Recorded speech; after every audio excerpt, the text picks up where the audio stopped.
he was basically saying that, there's not a lot of studies because studying energy and dynamics like that is very difficult to replicate that in like a research format. But if you just think about it, all the experiences that we have witnessed, been involved in, had our hands in, leaned on the bed to, hugged, the poop, the pee, the crying, the blood of someone else. I wasn't going to be a nurse. And I never started as 5-year-old guy thinking, oh yeah, when I grow up, I want to be a nurse. Right. Yeah. That's not the guy's dream. No, that's not the guy's dream. Everybody told you you're good risk with the knowledge that you have and the aptitude that you have. You can be a doctor if you wanted to. It's just not my thing. Mm-hmm. You're programmed, your head is programmed to, you study the sciences, you do this, you do that. But yeah, I'm also Asian, by the way. And the Asian thing is you're going to be a doctor or something else, or an engineer maybe. Came here when I was about 19. And at that time, I had already 2 years of physical therapy school. And I only had 2 more years to go. And here my grandma's going, you need to come over now because your petition came up. Hi, I'm Julie. And I'm Caleb. Welcome to Nursing You, the podcast where we redefine nursing in today's healthcare landscape. Join Julie and I as we step outside the box on an unconventional healing journey. Together, we're diving deep into the heart of nursing, exploring the intricate relationships between caregivers and patients with sincerity and depth. Our mission is to create an open and collaborative experience where learning is expansive and fun. From the psychological impacts of nursing to the larger implications on the healthcare system, we're sparking conversations that lead to healing and innovation. We have serious experience and we won't pull our punches, but we'll also weave in some humor along the way because we all know laughter is often the best medicine. It is. And we won't shy away from any topic, taboo or not. From violence and drugs to family and love, we're tackling it all. Our nursing knowledge is our base, but we will be bringing insights from philosophy, religion, science, and art to deepen our understanding of the human experience. So whether you're a nurse, a healthcare professional, or just someone curious about the world of caregiving, this podcast is for you. One last thing, a quick disclaimer before we dive in. While we're both registered nurses, nothing we discuss here should be taken as medical advice. Always consult with your doctor or a qualified healthcare provider for any medical concerns you may have. The views expressed here are our own and don't necessarily reflect those of our employers or licensing bodies. So let's get started on this journey together. Welcome to Nursing You, where every conversation leads to a healthier world. Will we even be documenting? I would say and more. What? Okay, explain. That's really what I'm asking. Just everything that you said and more. Okay. Now, some people who might be listening to the podcast who are also nurse informaticists might say, "Oh, we don't do that. That's not representative of everything that we do." Of course, it's not. But my experience is each hospital implements it a different way, right? All that aggregate information, once you collect that, becomes a model. Once it becomes a model for the hospital, they can use that now to deliver care, not on just on an individual basis, but also as a health system-wide itself. They can predict, okay, within this population in the city that we have, we are expecting how many 89-year-olds that are going to be happening in so many, in such, let's say, in the next 5 years. Anticipate the needs at that time. That can also affect legislation because with that data, how does legislation happen? Legislation happens coming from data also, right? This is the data that we have. In the next 5 years, we are expecting, let's say, I'm just going to give a ballpark figure. Let's say 19,000 89-year-olds that will need care. How many nursing homes will we need at that time? How do you predict how many nursing homes you need in a certain community? In a city. See that? I mean, when it comes to data, like I'm very skeptical. Yeah. I mean, anybody that has taken any statistics class can see how easily manipulated data can be. Yeah. And so I that kind of makes me cringe. Good. That who is in control of the data and who is manipulating the data to serve their own needs. Yeah. I'm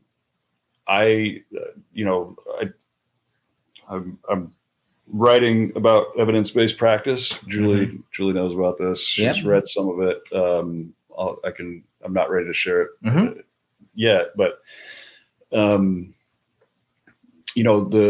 fundamental flaw in evidence-based practice is biases. That whoever's managing the research data is susceptible to external biases, which are money, or one of them is money, or influence. Money, influence, power. The other one is, I don't know if scope creep is the right terminology, but just the idea that if you have a personal bias that it should be this, then that is going to influence how you analyze and contextualize data.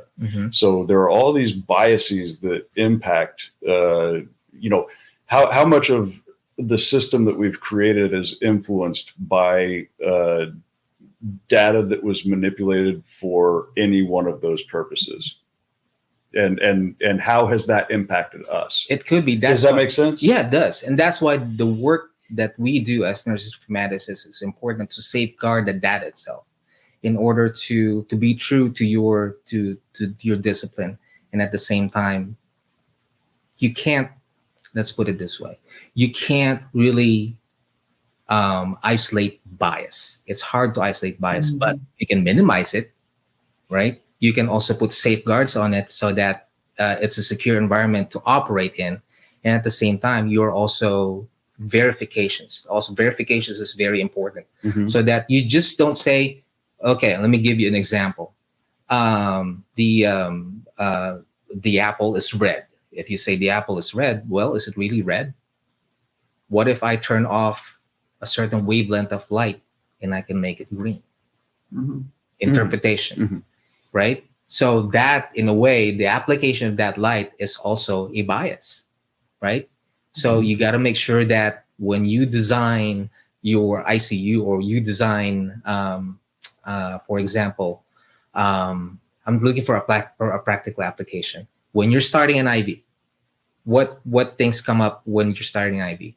Color, right? Color of the skin. You can isolate certain things so that what stands out is a vein that you can see. Right? There's technology out there like Tegaderm, or I'm sorry, you might want to cut that out, or like a plaster that you can apply to it and makes it more visible for people to see the vein once you apply it, and that's how you start your IV. There's technology out there that can do that. Or you can apply a lamp that will expose that. So you can see that you can use bias in different ways that will affect the outcome. Bias is not necessarily wrong. Okay, it's just the facts lean towards something else. But how are you? What you said about who holds that? That's kind of how bias is applied too. Is where do you put that light? Where do you shine that light? Whoever holds that light and is shining it on it actually has more power. Make sense? Yeah. So that's how I look at our jobs as nurse informaticists of doing that. And one thing is, you need to learn how to analyze data as well. Nurse informaticists are known. One of the things that we are also trained is to how to analyze data on a higher level, so that we can spot these biases that is not making sense. Oh, yeah. Right. That's good. Yeah, you can. I can show you. I know how to manipulate. I can. One thing, getting the numbers is one thing. Making it represent something is another thing. Yeah, absolutely. And that's what another thing that an informaticist do is we make sense of numbers. We chuck it up to the C-suites so that they can see what kind of population they have and where they can make changes in order to appropriate funds or appropriate resources better. Right. And so what would be an example? Like, what would be an example of something that you would be like, oh my God, like you're getting all this data that like, this isn't working, or this doesn't look like it's right. Something that you would take to the C-suite to be like, we need to look at this. Can you think of an example? Let me see. One thing that's pretty common would be UTI prevention, right? UTI prevention, you look at several what factors you look at what are factors affect prevalence of UTIs, or prevalence of why are UTIs happening, for one thing. Why in this hospital? Why in that unit? Why? What kind of surgeries are happening? The most surgeries that are producing these UTIs. Why is that? What can we change within that environment to do it? Okay, could be as simple as, you know what, environmental what do you call this? I'm trying to think of the term for it. Environmental engineers, whenever they're supposed, what schedule do they have to clean those lights that they have during operations? When does that happen? What falls under that? You know, those microbes can actually, if you're doing it in between processes, in between surgeries, does it happen at that time, right? Because some of these things, if they're cleaning, you know, the way that they clean stuff, you can actually see the data right there if you get into the details into getting that documented. That's why documentation with nursing is so important. Of how that's how we get the data from your documentation. It's not just paper, Right. it's not just what's in the text, but what's happening underneath that text. So we can aggregate that. So explain how, like, how does, so I understand how social media feeds AI, how our internet activity, every click we make, feeds into some algorithm that is mined for financial gain and insight into my behavior or whoever's clicking's behavior. How does, so I understand that, like, so if AI is intuitive and it's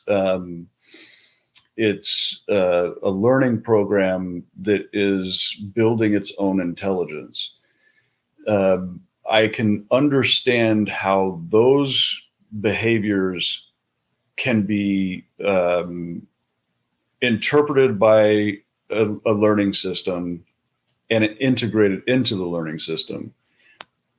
One of the pieces that I don't fully understand is how biological data is going to be used. How are those two things, like the behaviors that we're displaying in AI, and then just how many times I breathe a minute, or, you know, the patient, you know, all, like the amount of data that we collect as healthcare providers in the healthcare system is so vast. It's huge. It's unbelievable.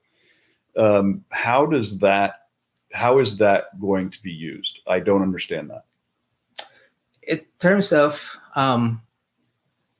several ways, actually, you can use it in several ways. One's marketing, right? Where does marketing come from? Behaviors, right? And what's happening, what's the current trend? Okay, if they have a certain product that they want to put out there, they look at the demographics, what works, what doesn't. Okay, what data do you show that will prevent infection, will not prevent infection, right? That's what it's supposed to sell, as opposed to something that we already invented years ago, and then we're just using it because what? Because they said so. Because this is how it's always been, and this is how this is how it's supposed to be. Not necessarily. If you have experience or evidence-based processes, like your studies, that's what you're doing, is you're using more current data that might disprove things that happened in the past, that now, because all these technologies are now available, it wasn't available back then, we can prove that this can work for the patient now. Okay, AI is basically the same thing too. AI has always been with us. I mean, since the first time that, you know, a caveman did his, what do you call this, his etchings on the wall. That is the start of AI right there, because it documents things. What we learn from those documentation gets fed into, everything since then, and all the information we've done to communicate and put it in a body of knowledge and put it in a system is now being used as what we call AI. Because AI is really not a machine. It's really, AI is a process basically of making sense of information. Mm-hmm. Right? It's not the servers. It just lives there. The information just lives in a server. But if I take out a server, that's what we call a blade in informatics world, or in IT world. That blade doesn't do anything. It's when you plug it into the system and it interconnects with everything else that becomes AI.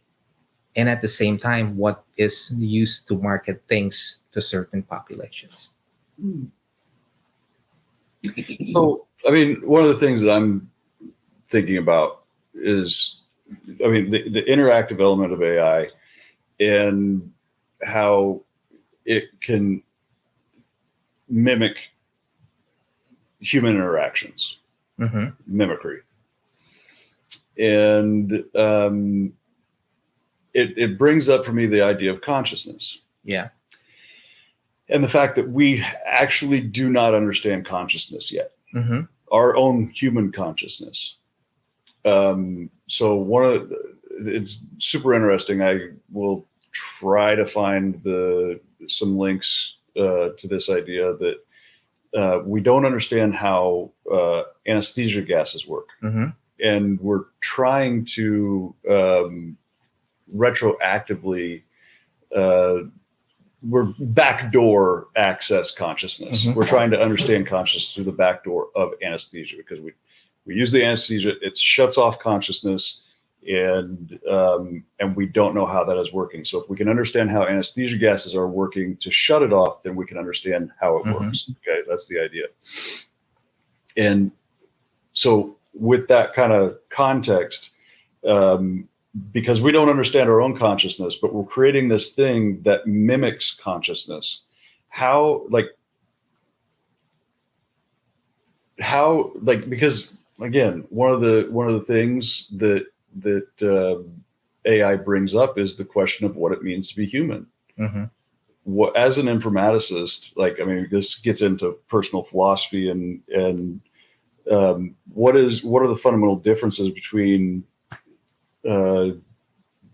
because of being human and being an AI? What's the difference between us? We're having such an incredible experience. It's such an incredible experience to be human. It doesn't make any sense. This is really a fucking weird experience that we're having right here. Sorry, I feel like I'm already want to blunt right now. Okay, I'm gonna change my name from RIZ to LSD, I guess. Let's do this. I don't know. But do you understand? You don't understand what I I'm see what you're at? saying. Yeah, I see what you're getting at. But again, from a personal point of view, purpose. What kind of purpose do you have? What are you wanting it to affect? Okay, that dictates what is done with the technology itself. Let's bring it back a little bit. Instead of talking about anesthesia gases, I go back to doing electrophysiology as a nurse, right? I used to give sodium pentothal. I used to give Versed, okay? Fentanyl. Sure. People have outlawed that name nowadays. Oh, so much education is required for that. We should just do a quick little educational blurb right here. My point is, whenever this is how my mind works, okay? Whenever I take care of a patient, I do my assessments, I get to know the patient, I talk to the patient beforehand. The reason why I do that is I want to know, again, what data. I want to know what kind of patient is this, what kind of information. Like I ask, hey, how are you doing? Blah, blah, blah. Did you go to what kind of things that they did? Or, of course, all this input is already going, what age is this? Okay. What age is person? What gender is she? What does she or he bring with her? And again, a lot of this has bias already in my head of what it is, right? But instead of seeing the differences and putting them apart, I tend, okay, what's the commonality here? Okay. What I'm trying to ascertain, what the purpose is for me as a person who's giving sedation is to know, because one of the objectives we have as an electrophysiologist, a physiology procedure, is that they completely lie still. Yeah. They do not Yeah. Straps are only going to work so much. Sure. Right. So I'm trying to basically inhibit some of their movements, and I have to give alcohol. Right? Versed is an alcohol. It's a benzodiazepine. Mhm. When I give benzodiazepine, I can change the dosages I give. Do I need to give this patient more during the procedure? Do I put it up with fentanyl so that it kind of puts them to sleep? Also, with electrophysiology, you want different behaviors during the procedure itself. Do you want them to be able to talk to you if they're feeling pain? Mhm. Or do you want to be able to just zonk them out and actually test the defibrillator, see if it works? Or do you want them to be able to say, hey, I'm feeling that, because that's all part of the procedure itself. And also you want to see, you don't want to completely put them out so that you don't see the effect that you want to pinpoint where we do ablations, which Mhm. basically deadens the nerves not the nerves, but the impulses to prevent arrhythmia happening. If they're asleep and they're relaxed, you're not going to get that effect, right? So you need to know where to map it. My job at that time was to make sure that I give them enough alcohol, just enough, so that behavior happens, Mhm. right? I classified I have this internal thing. I classified my patients into four different things.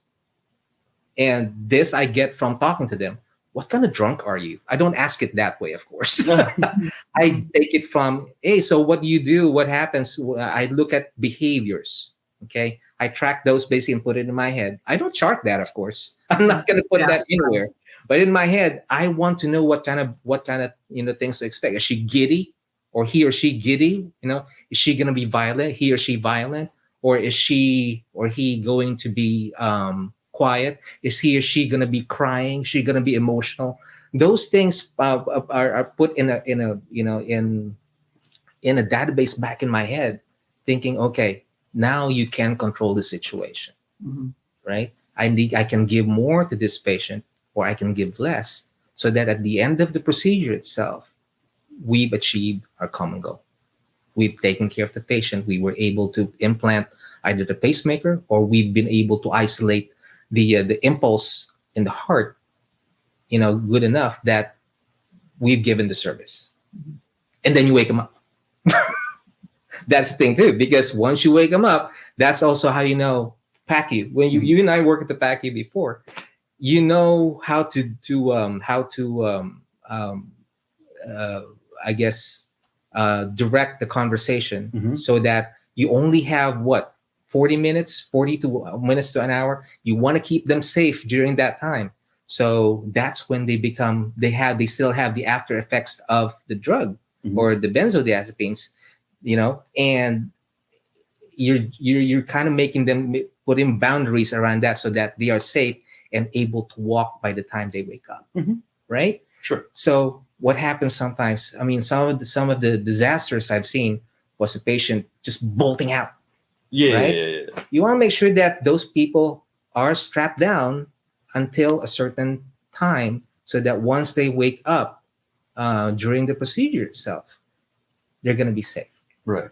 Yeah. So how does that correlate back to kind of the strangeness of the human experience, and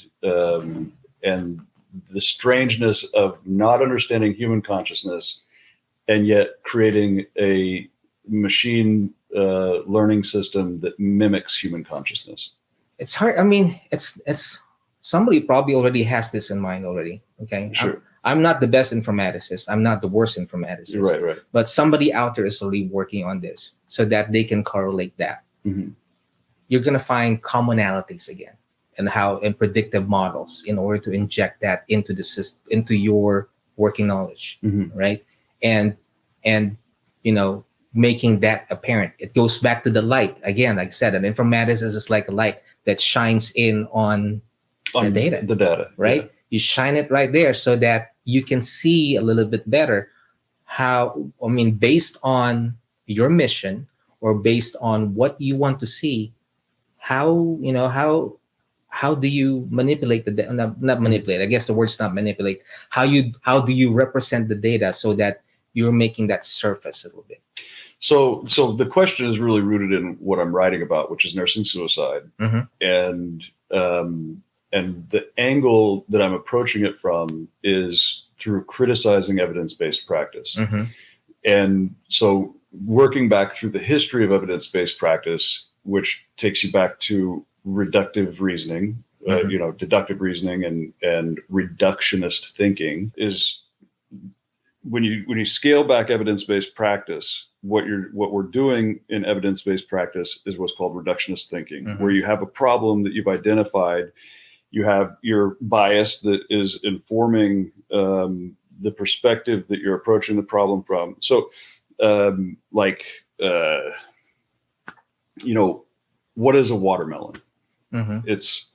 It's got the rind on the outside, with a couple of different layers, and then you get into the heart of the meat of the watermelon. You cut it in half, and you see the beautiful vascular system that innervates the entire watermelon, and then you see the seeds. Okay, that's watermelon, right? Yes and no. Yes. Because then you have the persimmon does that too. They're just smaller. Yeah, well, watermelon is anything. It's any problem. It's anything that you want to understand. Yeah. Anything that you want to reduce down to an empirical form, meaning the bottom level of knowledge that we are capable of understanding. So take that back to the Enlightenment, where we abandon, for the most part, in a lot of ways. I won't say most part. In a lot of ways, we abandoned religious answers to the existential question. There was the 30 Years' War, which was a terrible war. Per capita, more people died than in World War II. And at the end of that, we entered what's called the Age of Reason, where we started answering the existential questions through reducing our material experience to its lowest form, to its empirical form. And that process became, that process of reductionist thinking became evidence-based practice and what we have today. So it is an objective, analytical view that answers all of the existential questions. I could not have articulated any of that 10 years ago or 15 years ago, 20 years ago. But our entire education was predicated on that premise. And so our experience of caregiving is so objective in so many ways, and we go into these incredible analytical mind spaces where we have this body of experience that informs every choice that we make, and it's so objective. And for me, in my experience, I lost meaning. Like we've already talked about today, we have all lost meaning in our lives, and I am trying to understand through doing this writing and through trying to understand my own experience, and how I got to the place where I lost meaning. And I think, and so it really is that objectivity that's, just kind of excises the subjective experience that we're having. We are so much more dynamic than just being one side of objective. Does that make sense? Yes. So I think that gets back to my question about AI, which, what does it mean to be human?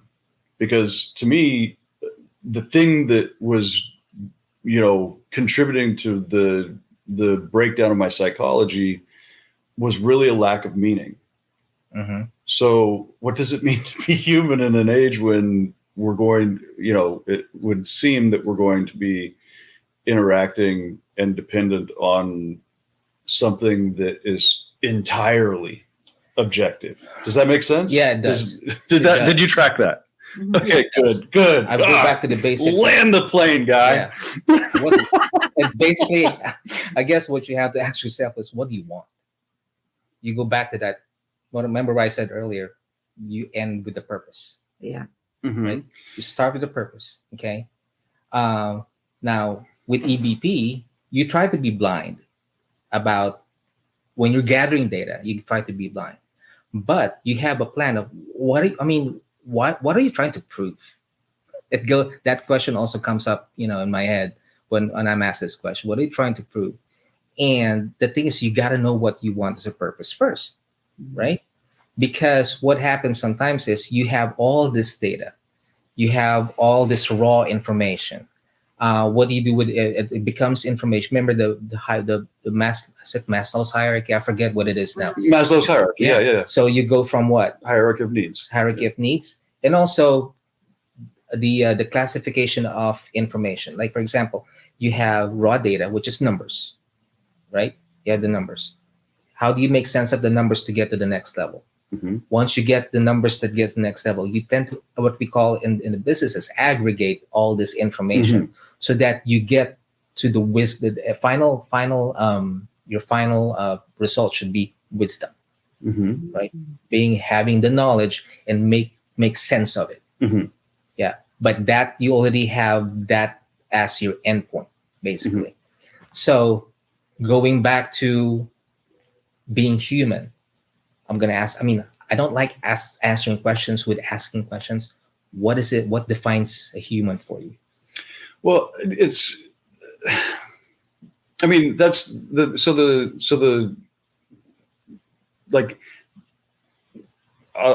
not going to answer that directly yet. Part of what informs all of these questions is when I hear you talk about all the data that is collected by the companies that's being used to formulate the AI.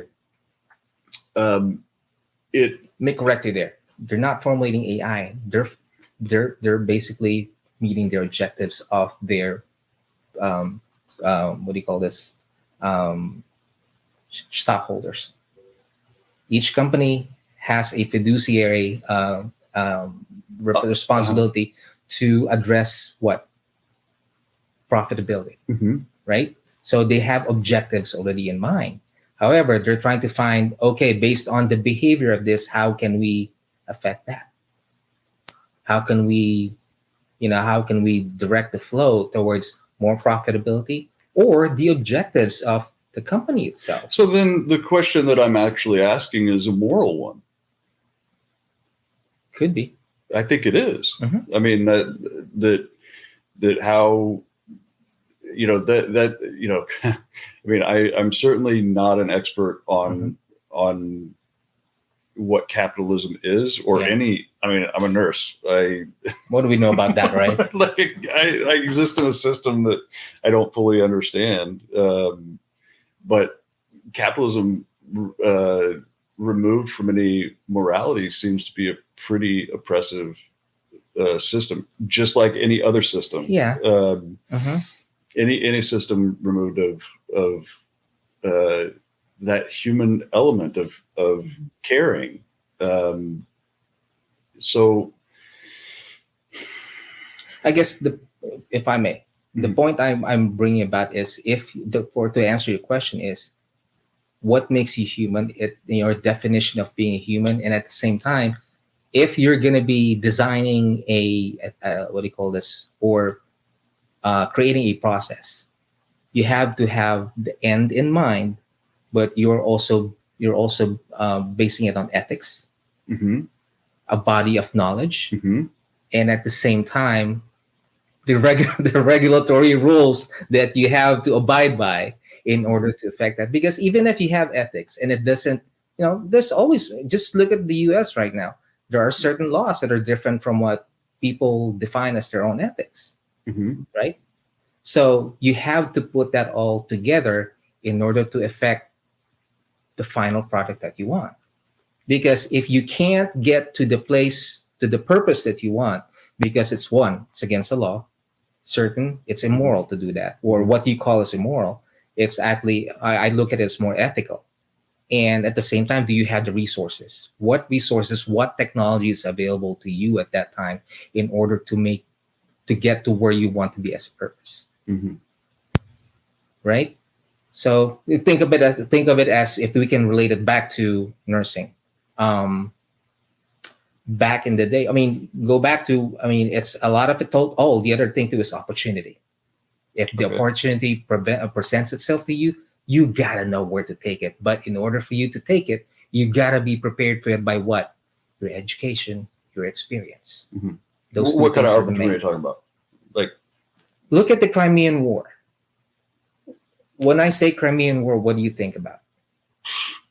I don't know my history that well. Well, this is the thing. Crimean War. That's probably when that happened. We had a lot of wounded soldiers, right? Who was taking care of them at that time? Nurses were taking care of them, aside from doctors, of course, but nurses were the primary caregivers at that time in the midst of the war itself. The main person who was, hopefully people, the podcast listeners who are on Google right now are Googling this and will try to correct me about it. But from my knowledge at that time, it was an opportunity that presented itself to Florence Nightingale. The embodiment of what? Evidence-based practice. She's known to have OCD, right? She's known to have OCD. She at that time, she was ahead of herself in terms of documentation, right? And at the same time, she also had a mission to take care of patients. So you have your ethics, your technology, and also your means and the opportunity to do it. Mm-hmm. Because from that war itself, although you may look, people might look at it at any war as a what do you call this? As an ugly thing, as a negative thing. But from that war was born evidence-based practice, aseptic technique, right? And that made things happen for us as nurses, right? And also research, because she was And again, those soldiers that she was taking care of, if there was no opportunity for her to take care of soldiers from their injuries, from something really ugly that happened at that time, the knowledge we have right now wouldn't be there. Maybe it would just come from a different angle. Yeah. So I guess to answer your question regarding how to what was your question again? I lost myself. Well, my premise is that that AI fundamentally is putting, it's causing us to ask the question of what it means to be human. Yeah, again, because we don't understand consciousness. We've created a system or a tool that mimics consciousness when we don't even understand what it is ourselves. Correct. Yeah. And again, its purpose is at the center of it. What's your purpose of being human? How do you even define being human? At the same time, right? Because you can look at AI. A lot of people look at AI. Oh, I'm not going to touch that with a 10-foot pole. We should stop AI right now and do nothing with AI, right? There's some people say that. Or there are some people, oh, let's embrace the future and actually do something with it, right? Some people look at AI as bad. Some people look at AI as good. But is it really? Right? Well, and can you say what's their purpose? Because you bring up Florence Nightingale and you said the word purpose several times, and she wouldn't have done what she did unless she had a purpose. Correct. And her purpose, what seems to be, was she was not there to gather data. She was there to help the soldiers. Exactly. In that she gathered data and it was provided and able to be extracted. But what really got her there and kept her there was purpose. Yep. And so if you have purpose behind the use of AI, if your purpose is to use it for bad, then that you're going to get that outcome. And if your purpose is to use it for good or furthering or, better outcomes, looking at things, I think that's a bottom line that can be drawn is Correct. purpose. And part of being human, I feel like, is having purpose, because AI just in and of itself has no purpose. Yeah. It itself doesn't have a self purpose. It's there to be used and manipulated, but it's the person, and really neither does data, until a person, a human, puts meaning either into a program that, talks about the data, identifies it, and extracts outcomes from it, but there's purpose in that program. There's purpose in the person who is looking at the data. And so is their purpose financial gain? Is their purpose patient safety? Is their purpose to make things easier for nurses, to not have to double chart certain things? Yeah. I think purpose is a thread that has kind of gone through all of these conversations and Yes. the back and forth, and could be part of what defines being human versus just being AI. Yeah. It's all that. Yeah. Yeah. But at the end point, I always look, okay, what do I really want to do with this? Right. So again, what's your purpose? What's the purpose of it? You got to use your tools. And I mean, even purpose itself is a tool to get what you want, right? So like, for example, you apply it to today's, if you apply yesterday's knowledge in terms of what happened during the Crimean War. Remember I said technology, you had the opportunity, you have to, if you apply it, AI is basically the same thing as it's a tool.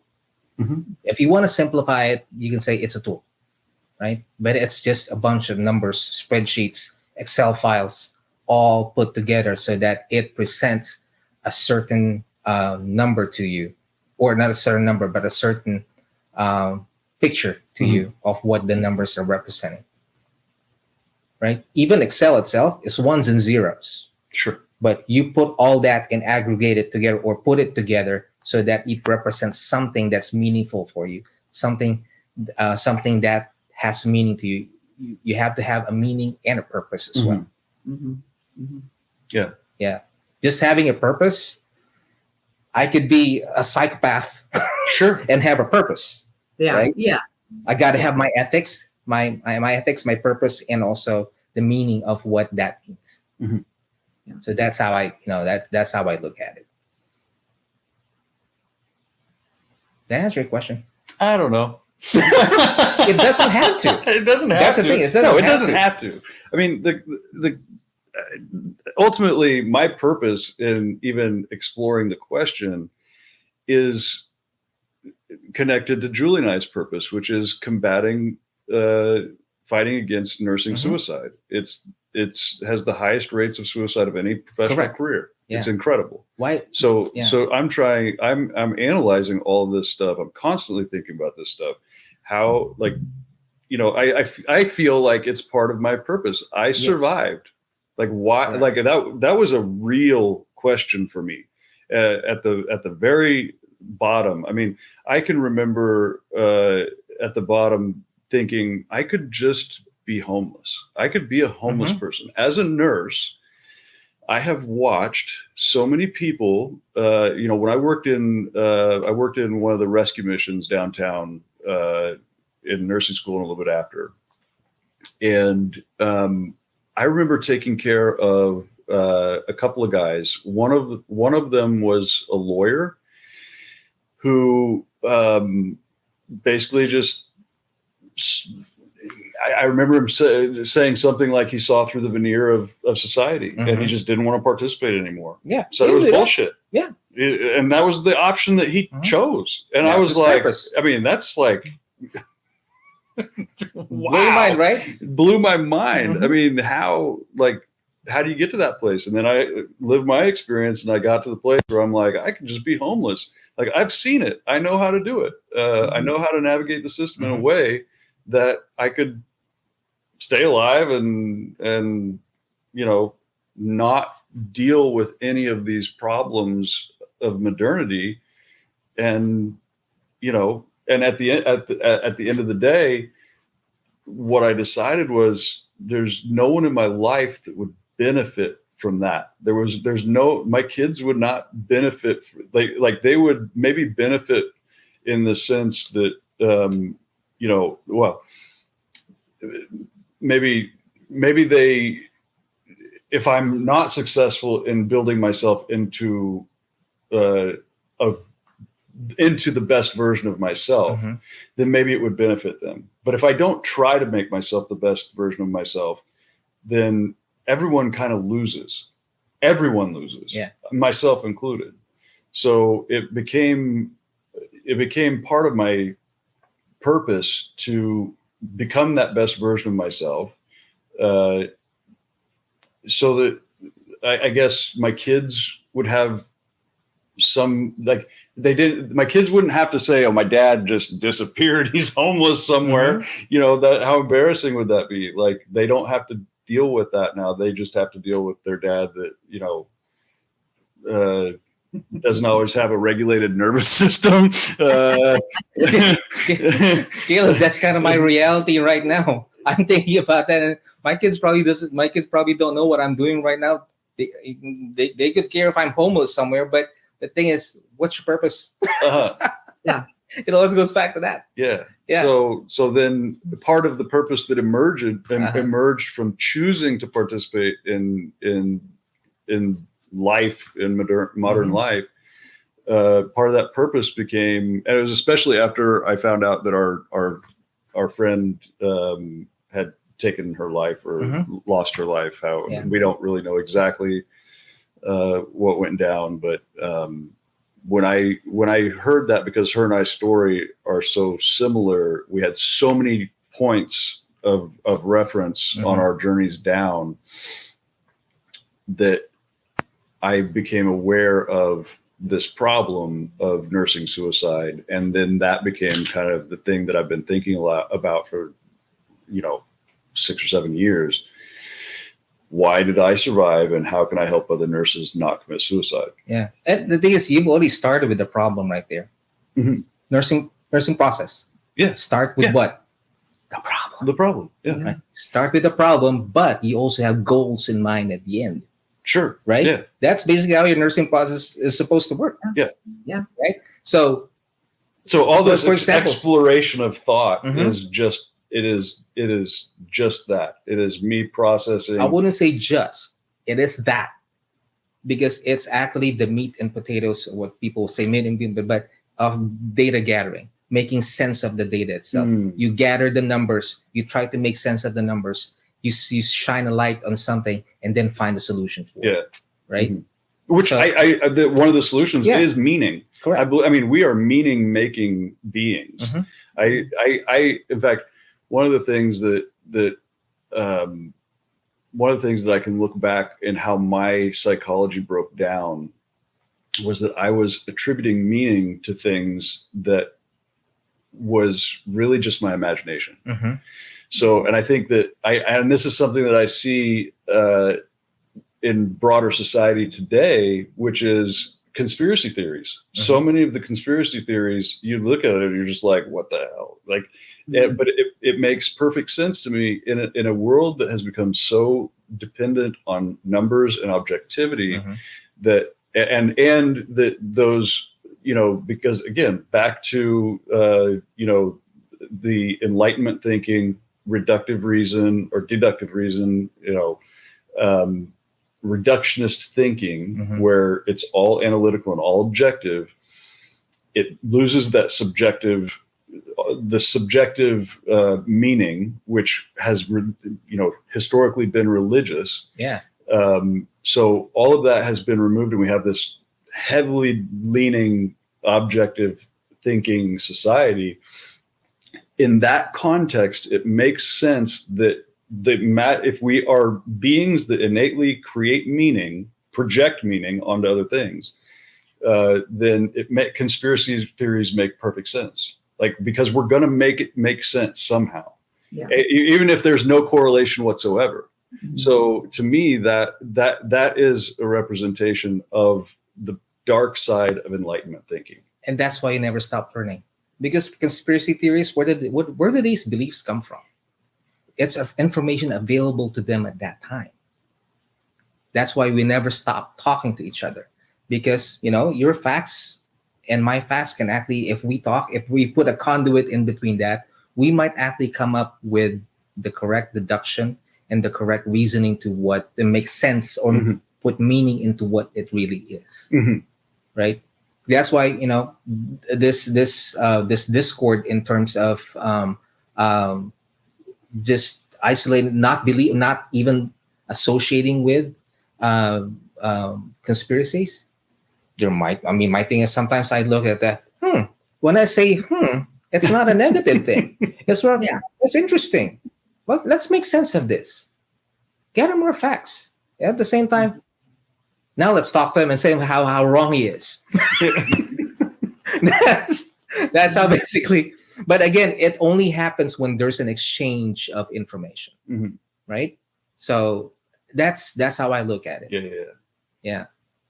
So these things that even with nursing, some of the things that we believed back in the day, now it's totally debunked. Yeah. Because it's absolutely. It's not because it's bad nursing. It's because at that time we did not have the technology to have microscopes. Even if we had microscopes, we did not have the technology to isolate colors so that we know what's actually happening mm-hmm. underneath the microbiology of it.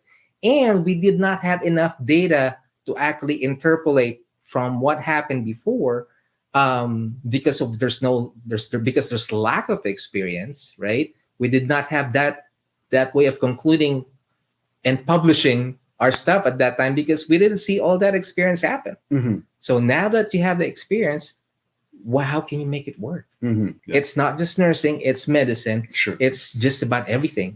And that kind of gets to one of the points we've talked about in the past, mm-hmm. which is the fundamental distrust of the healthcare system, mm-hmm. and the criticism of the healthcare system that presents itself as this stalwart of truth, when in reality, like anesthesia, we don't know how it works. We just know that it works. Yep. But we're gonna pretend like we're the knowers. We know the parameters of its limits, and we understand through experience what it does. But we don't have the knowledge. We don't have the real knowledge. And there's so many medications that are just like that. That mm-hmm. we like hydralazine. We know that we think that it works on reducing blood pressure. I've seen it work. Takes a little bit of time, but a lot of people think that it doesn't work. Mm-hmm. We don't know. Alcohol encephalopathy. Yeah. Heard about it, right? Yeah. When I say that word, what do you think about it? Negative, positive? Oh, it's negative. Exactly. Mm-hmm. But is it? In my experience, if you can explain how alcoholic encephalopathy works, where it comes from, how it happens, what happens after, and you look long term, what are the effects or the damages that can happen to the brain if you have it for a long time, mm-hmm. you can actually have something good come out of that. If you understand the information, if you do enough research. So, but my broader point is that the people in society that have a fundamental distrust mm-hmm. of our healthcare system, because it presents itself as an objective, absolute truth, mm-hmm. when it in reality is not, cannot be. Right.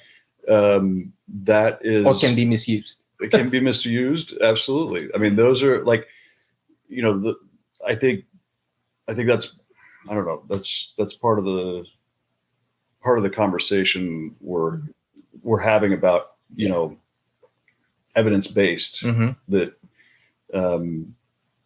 and conspiracy theories are definitely connected to that. Mm-hmm.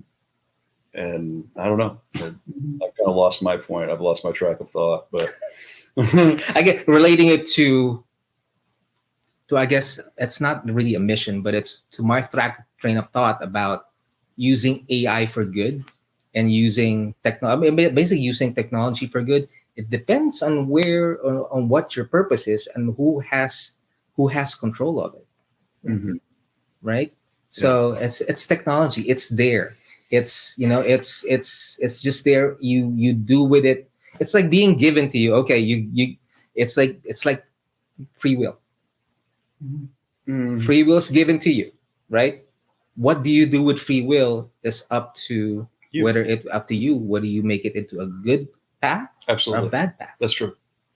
right? But Yeah. it's up to you because of your ethics and your experiences that will bring you to where you want to go. Mhm. Yeah. Life. Life. My gosh, I could go this deep. Yeah. Oh, yeah. Oh, we go deep. Conversation. Oh, yeah. It's fun though. Yeah. It's really, This yeah. is cheap I mean, it therapy. brings up a lot of It's things. cheap about- therapy. He just said it's cheap therapy. It's cheap. Totally. Yeah. It is. It's Yeah. free, it's free of charge. Yeah. I mean, I got some breakfast from it too. Yeah. Yeah. Yeah. Well, getting another person's perspective is always amazing, because Caleb and I have a lot of, and I mean, we could talk for 10, 12 hours, but to, bring in someone else's perspective is always enjoyable because it just gives us more things to think about and, broadens our awareness. Yeah. Yeah. Exactly. So obviously you were meant to be on the podcast today because things like this don't just happen. So I know. It was Right. perfect. It was it perfect. was. It was. I think it was the first thing I thought of this morning when I woke up. I was like, Oh, good. Well, we should see, just yeah. do. Yeah. That's a thought and that's an intuition, not thinking. So you didn't I wonder who we could get on the podcast and if I should call. No, it was just like, oh, We're having that's fine. breakfast. Let's just. Yeah. let's Do just do it. it. Mhm. It worked out. I just great. wanted breakfast. That's Yeah. all. And to show off your new truck. I'm gonna show my He's got truck. a new Tesla truck. Oh, the truck. Yeah. Yeah. He's like straight in to our lives from Goonies the movie, Data. Uh-huh. Yeah.